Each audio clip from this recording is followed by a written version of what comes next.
भन्नाट रेसिपीमध्ये आपलं खूप खूप स्वागत. मी राजेश्री कदम. आजची रेसिपी आहे कांदापात. चला तर मग कसा बनवायचा तो कांदापात दाखवते. एकदम साध्या आणि सिंपल पद्धतीनं दाखवते. एक मोठा चमचावर तेल घालून घेऊ कढईमध्ये आणि जी कांदे पुढे असतात तीच यूज भाजीमध्ये केलेले आहेत.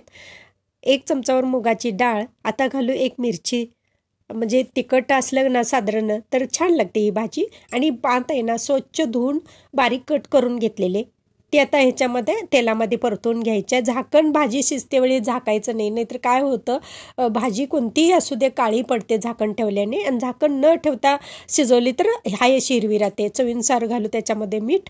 आणि भरपूर असं कॅल्शियम असतं.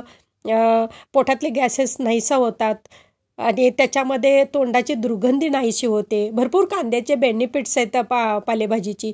आपण रोज पालेभाजी आहारामध्ये समावेश करा म्हणून डॉक्टरही सांगतातच, आपल्याला सल्ला देतातच. आता ही गरमागरम भाजी तयार झालेली कोणत्याही भाकरीबरोबर तुम्ही खाऊ शकता. ज्वारीच्या, बाजरीच्या, तांदळाच्या भाकरीवर मस्त खायला तयार आहे. माझी रेसिपी व पदार्थ आवडल्या चॅनलला सबस्क्राईब करा, बेल आयकॉन दाबा, लाईक करा, इतरांना शेअर करण्याचं विसरू नका, तसेच कमेंट करण्याचं विसरू नका. आपल्यासाठी अशीच नवनवीन पदार्थांनी तोपर्यंत धन्यवाद.